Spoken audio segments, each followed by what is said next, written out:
Hey, what's up everybody? Your girl G here. Welcome back to my channel. Just coming to talk to you guys really fast about another episode of Love in Hip-Hop Atlanta. Now y'all know what the problem is in Atlanta. Can't nobody do right by any person that they are in a relationship with, especially the men, especially these knuckles out here on the street. And right now we have Kendra and Joc with this storyline. Obviously it is true he has a baby and it is true that these two got married. But Miss Kendra, or aka Miss Viola Davis, Kendra really had these women out here just really out here feeling like, dang, like you just now found out about Joc and his baby, but kind of find out Kendra knew the whole goddamn time. So this was this really weird situation in regards to like her having a whole crime scene with Erica and Bambi, but this time they had to talk to the pastoral help, you know, because this is above them right now. You hear us say it's above me now. Right now, this is above both of them. Honestly, God can't fix it because y'all know when certain people get married, or when niggas, you know, when niggas are really desperate when they go to the pastor, let's just go speak to somebody. And Joc is desperate because as of the moment, he know right now Kendra is a good woman. She a good woman, Savannah, and he don't want to lose it. If there's anything men know how to do, it is pick the one that they know is the main chick, but they still do her wrong and fuck around on her and still have a side chick. But I at least need to have the main dependable one that I know helps me get shit done and is gonna ride or die for me. But how long is she supposed to ride or die and resurrect again and ride and die again? And right now, Kendra, I'm sure, is on her 8th or 9th life. And bitch, Kat's only got 9 lives, so Kendra sure as hell ain't got that much more in her. But let's go ahead and get into Love and Hip Hop, you guys. I watched the episode maybe like 1.5 times, so if I missed anything, y'all drop down in the comments and y'all let me know. But into the episode, so I'm just gonna talk about it. We're just gonna talk. I might skip around, you know, scenes or whatever from what I remember. First things first, Miss Sierra. Whew, Lord, Sierra. Now, Sierra, that's all I can say. Sierra, I just got a quick question. Can you cancel your next appointment? Can you cancel your next injection appointment because you don't need any more? You don't need any more, Sierra. Like, let it go. Let it go, okay? It's enough semen and chicken grease that you done injected into the parts of your body, on your face especially. Your face look tight. The lips look stoned. You know, look like you had an allergic reaction. Look like the bee might have stung you a little bit. So I think it's just enough, Sierra. But y'all know Sierra, they got robbed. Everybody's getting robbed in Atlanta. Like, it's so unfortunate because it's like, dang, you know, when people try to come up and do better, you know, they got a little money in their pocket, people get jealous and they start robbing, and that's a dangerous situation because they literally just bought this house. Eric and Sierra just bought this house, ain't even moved into it good. And that would really honestly piss me off because it's like, dang, I ain't even moved into it good and people are already robbing. So, you know, they robbed the house and basically her and Eric are, you know, going back and forth on, you know, where to live. Sierra's like, I'm not living in this house. We gonna sell it. Erica's like, well, damn, I'm not a person who wastes money. Like, I've been spending money on a house. Why would I go back to a condo? And Sierra at this point is not hearing it. She's like, yeah, whatever you said. But I know my ass is staying in the condo. I do know that. So y'all know Sierra's mom, she has been dealing with, you know, alcoholism, and she was doing really bad. She was sick. And when they get to the hospital, come to find out she was working on her way to cirrhosis of the liver. And that's something that Eric's dad actually dealt with. And so they're thinking back in New York, that conversation that they had with her mom really helped because, hey, mama came back and full of vengeance. Okay, she walked in the shop, you know, strutting and everything, just strutting, you know, look at me. Hey, you know, I'm off the liquor. You know, I'm doing good. And, you know, Sierra's super proud of her, which is good. Like, it's super hard when you have had an addiction for a long time. It's a work of progress. But the mom definitely looks, you know, lighter and, you know, ready to take on the world, which is, you know, something we hope for. Eric, he shows up to the boutique with some roses. And, you know, Sierra, her typical, what are you doing here, Eric? You know, oh, shout out to Color Me Pink. She does the Sierra voice so good. Like, what are you doing here? You know, I don't even want to talk to you. You got me dead flowers. I don't want these dead roses. He was like, man, just listen to me here. You know, I'm sorry. I want to take this in consideration. Like, I got a surprise for you. And you know I'm mad at you, but dang, you know, what do you want to show me, Eric? Because you know I'm not moving into this house, Eric. So they, you know, go to a condo. Eric said he got a surprise for her. And somebody could put two and two together as a viewer what he was going to get her. And it was a condo. They went by the condo. It was nice. Girl had 2 sinks. You know, the kitchen area was lit up. It was very, very beautiful. But unfortunately, look who you talking to. You talking to Sierra. Half her, like all her shit would have filled up both bedrooms. And so, yes, it might not have been a fit. But I also feel like Sierra could have showed just a teeny tiny bit of appreciation. Like, she immediately went to like, this ain't it. And nor did you didn't even ask me about it, Eric. Like, damn, like you making decisions for me and I don't like that. And it's just kind of like, yeah, okay, it would have been nice to be able to look at the condo yourself, but that kind of defeats the whole purpose of it being a surprise, Sierra. But it could have, you know, at least you had a man that took action. You know, there's a lot of times that men out here are a lot of, you know, a lot of this, you know, a lot of you know, chirping, a lot of chirping, okay? But at least, you know, Eric showed, hey, I'm looking for a condo. This is, you know, an option. We got the realtor. Should have shown us something else. And Sierra, her ungrateful. Sometimes she just comes off ungrateful and selfish. I'm not gonna lie. She mad at the girls. You know, they not her friend. You know, Erica and Bambi. You know, we don't really talk. You know, these girls, they just don't seem to, you know, check in on me. And that's why I'm going to my girl Rennie Rucci house. You know, Sierra, after basically knocking down the condo, they decide that they're gonna look for another one. But at this point, Sierra, don't you run this good man off. Don't you do it. With your old crazy ass selfish ways, don't you do it, Sierra, because you're going to be hot. I promise you that. She goes to see Rennie, who unfortunately is dealing with her mom. She unfortunately has passed away. I think she was in a car accident, if I'm not mistaken. And it's super hard. I can imagine losing a parent. That's super rough. But Rennie, you know, she wrote a song for her. She finally finished the song. Sierra and her, she was, you know, I'm just there for Rennie. We just got so much in common and we talking. You know, she's been a good friend to me. I definitely could say better than Erica and Bambi. And it's just kind of like, ma'am, she's kind of pulling the Marlo and Sheree on Candy, how they did on Candy, where you don't even talk to us. You don't call us. Like, you don't hang out with us. And it's like, man, we all grown adults. Like, everybody got shit going on in their life. Like, a lot of stuff. Hell, Erica's dealing with Safari and his ass, like, not even want to come home and take care of his child. And Bambi's dealing with Mama D. So, yes, Sierra, they might not be able to come and deal with your selfish ass behavior. No, they might not have time for that. But yeah, so y'all says, you know, shout outs to Rennie Rucci, super praise on her. I like her song, Can't Be. That's a really good song. I fuck with it. And yeah, you know, super unfortunate about what was going on with her mom. So moving on. Speaking of mom, Lil Mendeecees' mom is engaged. You know, she found her little boo thing. You can be my boo thing. Okay. Lil Mendeecees, y'all, is so freaking adorable with his little curly hair. And he has such a little baby face. Like, he gonna be a little ladies man grown up. You can tell he's just a little so adorable.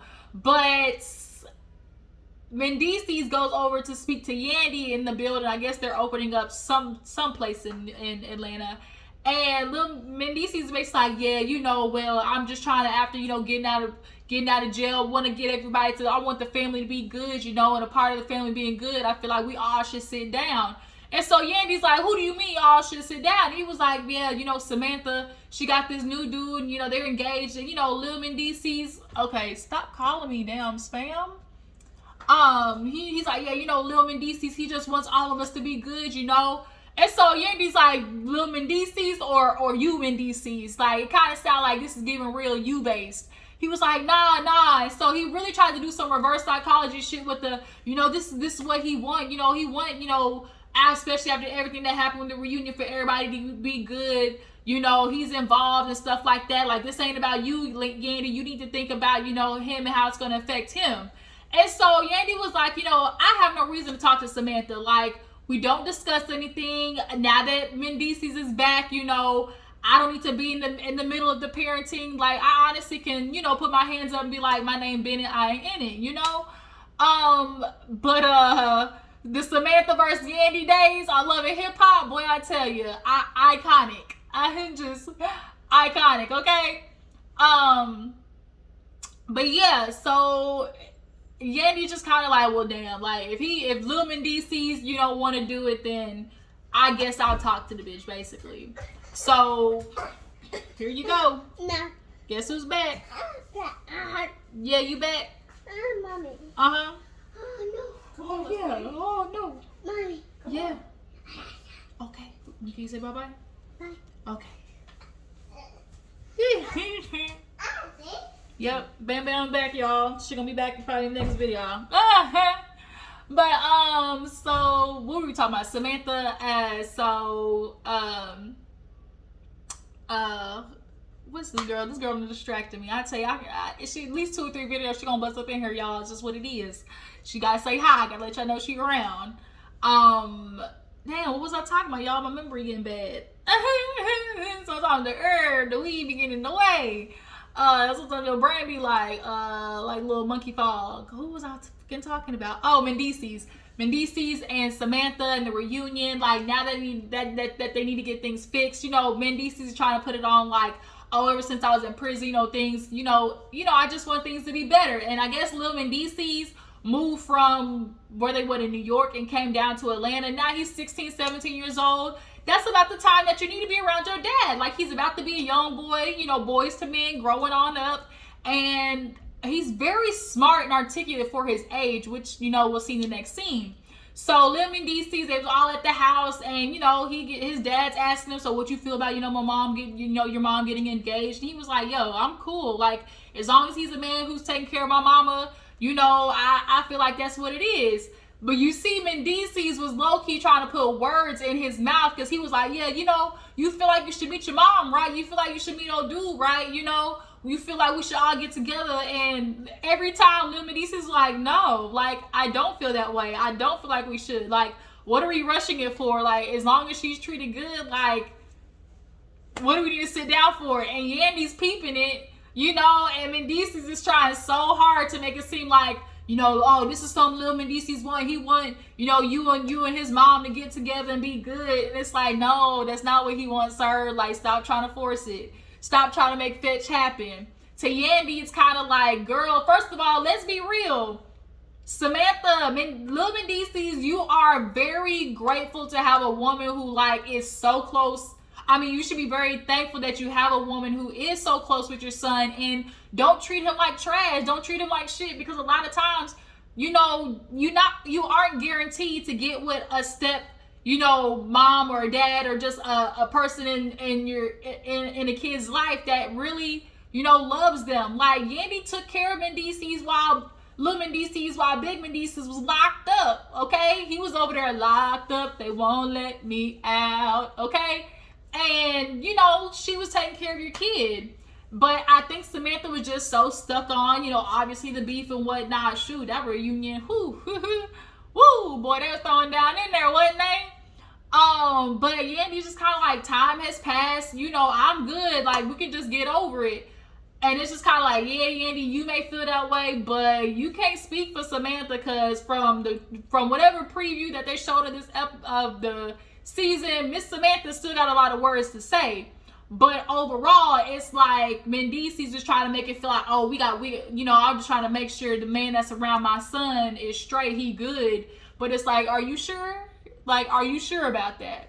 So Yandy actually speaks to Mendeecees, and actually does. It was good to see that scene where she kind of checked up on him, because it was like, you know, sometimes parents forget to just check their kids emotionally. Like, sometimes it is an awkward conversation, it is an uncomfortable conversation, but you got to have those with your kid. Like, you got to have, you know, moments of just breaking down emotions and talking to them. And he spoke very well about how he felt, how he appreciated Yandy apologizing, how hard it was for him to be young, and everybody talking about how his mama, you know, was fighting on stage. Like, you know, checking in on your kids just to make, like, you think, oh, because they're young, they're not going to see it. But oh no. Kids in school, like, everybody got a phone these days hella early. So the kids in school, you know, of course, we're talking about it. So you can imagine how comfortable that was for him. You know, that's why when niggas like Martell post shit online. It's like, but you're not thinking about your child. You so busy trying to make sure Melody don't look like ass that you not even realize how much this is affecting the child. But, they sat down and talked, and he's like, man, I'm just trying to get my dad to realize, like, yo, relax, like, don't force it. How many of y'all think Mendeecees is using his son as a scapegoat to try and see what's up with Samantha and her new boo? Because that's what it's feeling like to me. That's definitely what it's feeling like to me. Because, niggas, it's like, I might not want her, but I don't want nobody else to have her. Like, that's literally all it be. I don't want her, but I don't want nobody else to have her. That pitbull was so super cute, y'all. Super cute.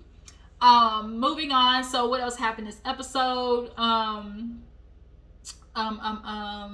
Sierra, the mom. I'm just trying to make sure we get to everything before I talk about, last but not least, Kendra and Joc ass. Yeah, I think that was it on that end. So Joc, let's go ahead and get to the nitty gritty. So Joc and Kendra go and speak to the pastor, okay? And, they're discussing, obviously, the fact that the baby, it has hit the headlines, it has hit the news that, Joc got a baby on the way. And Kendra is like, this is picking out a wound that I kind of feel like I already healed, essentially. And it's like, are you sure you want to use the word healed? Or you want to make sure you kind of like, let's maybe reiterate that into maybe like, oh, I got over it. Or I just moved past it and accepted it. Question number 2. Do you guys feel like they were really on a break when Joc went out there and fucked another bitch and now created a baby? Like, do you guys feel like they were on a break for real? Or she's just saying that, they're just saying that so she looks less stupid? Because being engaged and on a break, that just kind of seems like, especially for Joc and Kendra, it just kind of feels like,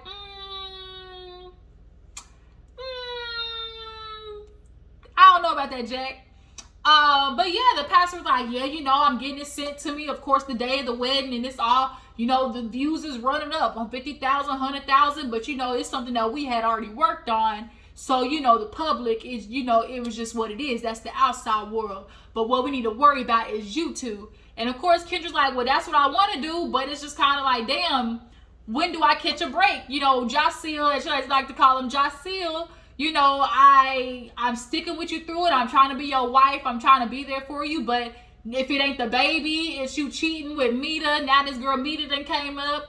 And it's like, Joc wants to sit there and really keep doing, it's just rumors. Like, I feel like I'm doing everything I can to make it up to her. And every time a rumor pop up, it's like we back at square one. And it's like Kendra said, these ain't rumors, Joceel. Like, these aren't rumors. These are just grade A situations, facts that are backed with proof. And I know you don't want to admit it, but Mita saying that she probably fucked around with you with 16, 17, 18, 19, 20. Like, a woman's just not going to sit there and put out there essentially that she was coleslaw. Number 2, coleslaw 2.0 was a side bitch to a man who was engaged to get married. No woman puts that out there like easily, because it's like now she's getting branded with the scarlet letter. So I think, like Mita said, when she talked to the girls, she went into protection mode because she wanted to protect Joceel. Like, she didn't want to, she basically was like, oh, I said this, but I at the time I still felt like, oh, well, let me protect him, So it's just kind of like, Joc, like, you're not gonna be able to wiggle your way out of this one. You want to sit there and say, oh, it's just rumors, and oh, he get asked a straight up dead ass question, and he's still hitting with the it's like, Joc, when was the last time you messed with her? 12, it was 10, it was 13, it was a long time ago before me and Kendra. Okay, so then it's like, but she stood up in front of everybody and said this. Is there a reason you think, like, can you explain to me why she would feel so confident in doing so? Then it's okay. Well, Kendra's like, I'm just ready to see this man like love me and treat me like I treat him. He didn't even care for me enough to not, to fuck a bitch raw, to not even do that. Like, you didn't even have enough respect for me to just put a condom on and be protective. Bump, like, okay, now there's a risk of a baby, but you could have brought me something back. Like, dudes, I just be so confused where it's like, why y'all feel like you would never end up bringing something back to your wife? And you'll hear stories like that where the women be like, oh, you know, I went to the clinic, I wasn't feeling good, my shit was burning, you know, started looking down there. Why is it looking a little green? Why is it looking like it got a little couple of bumps? It's like, you know, what is this? Take your ass to the doctor and he let you know you got an STI and you looking like, me? Can you repeat that, sir? Because I ain't been with but one man. So I'm going to need you to explain that to me. And now he done let you know you got measles and mumps of the pussy. And it ain't nobody to look at but your nigga. And Joc, that's you. So it's just kind of like, Kendra, I know you want to play this game of I'm embarrassed, you know, and it's giving real you're performing once again because you did that fake ass crying. But stop performing if you really don't plan on leaving Joc, you know, and Joc wants to pull but Kendra, you know, like, she a good woman. I keep doing everything I can for her, you know, past her. And he was like, well, that's what you got to do. And that's what a lot of men, y'all want to fuck up and then just expect a woman to move past it hella fast and like, oh, I apologize. Like, how much longer you want me to be you basically in the doghouse? And it's like, you do whatever it takes because you broke that trust. You broke that bond. You broke that, you know, safety and security for her. And then she's just supposed to, I mean, you were good for 2 weeks, you know, let's never bring it up again. Joc, there is no, I'm getting over the fact that I now got to deal with a baby. And it's just kind of like, the narcissism of it all, the entitlement of it all, to feel like you just immediately deserve Kendra forgiving you and being in a relationship with you just because y'all tied the knot. And Kendra, you one of these dumb bitches who feel like, oh, I'm married, you know, he put a ring on it, like, I'm gonna be somebody different. It's like, but you married a nigga who is not present for his kids and don't even pay his child support. You have to pay the child support. Like, you're not really winning anything. So, the pastor was like, look, Joc, that's what you gonna have to do. You gonna have to prove that, you know, you not gonna do this shit no more. Like, you gotta ease her mind. You gotta be there to show that, you know, you're her safety and security. And now Kendra's like, now she gotta basically deal with the public. So she actually goes to talk to his sister while Joc, he actually talks to his friend. The friend was like, well, did you do it? Like, talking about me. He's like, because Joc was like, yeah, man, you know, me and Kendra, every day is just makeup day, and all I gotta hear about is, oh, you know, me to this, me to that. Oh, the pastor did ask Kendra, like, did you know about Mita? And she got real. I heard about it. Like, I knew about her because, you know, Joc, he did something about real estate. So it's like, I do think Kendra knew about Mita. Like, she knew he probably was fucking around with her, but decided, like, at least I know about this one. And he's keeping it on the low, basically, you know, but it ain't on the low no more. Not anymore. But yeah, so when old dude asked Joc about Mita, he was like, what you talking about? I can't stand when niggas do that. When you ask them a question and they ask a question back, it's like, well, I mean, is it true? What you mean, is it true? I mean, how you gonna ask me that? You know, what, do it look like I would do something like that? Sir, don't do that. And so now it's like, you're trying to sit here and tell your friend all these things that you didn't do, and you and Kendra are working on this, and, you know, you can't admit to doing something wrong, but, you know, I'm your husband, listen to me. Like, you're supposed to listen to me. That's the problem. Y'all want women to listen to you and don't be giving no good information and y'all be leading all squat to nowhere. Y'all will lead all y'all women over a cliff if they allow you to. So last but not least, we see Kendra talk to Joc's sister, and Joc's sister straight up told her, look, this is Joc. You know what's going on. It's clearly a take it or leave it. Like, and then Joc's sister, her facial expression said it all when she was like, I mean, you know, he told me about Mita, and, you know, you know, that's something, you know, we had to work through. And her face was kind of like, girl, no, like, it's the sister. Every sister know what they brother like. And she letting it be known, like, bitch, my brother ain't shit. Like, I'm just giving you a heads up. You know, he got this baby. Now Kendra's like, damn, like, you got to explain to, I'm not going to be the spokesperson. Like, Joc, you're now responsible for letting the whole world know what you did, how you plan on fixing it, you know, how, like, you got to be the spokesperson for why our relationship is fucked up. And it's because of you. And, like, I'm not going to be the one to, like, reconcile the issues, you know? or try to convince everybody that we're reconciling these issues. Like, that's on you. But Kendra just kind of giving like, I married him, and I don't want to start a relationship off on false, on bullshit basically. And the sister straight up asked like, if the time overlaps, like what the fuck you gonna do? And of course Kendra gave the I'ma leave his ass. And it's like, girl, shut up.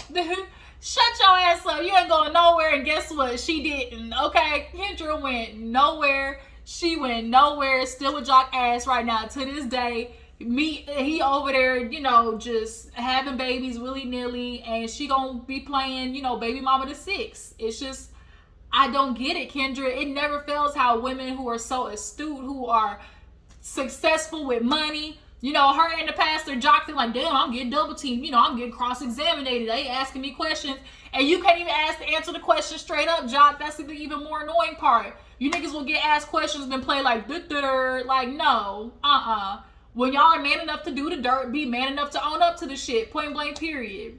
So that was Love and Hip Hop, you guys. Tell me what you feel about Joc and Kendra. Did y'all know Kendra wasn't leaving? How do you guys feel about Kendra faking it to the girls? Next week, the slumber party, they gonna check her on it, so we'll see. But I appreciate y'all for tuning in. Y'all make sure you follow my Instagram and Twitter, and I'm gonna catch you guys in the next one. Deuces.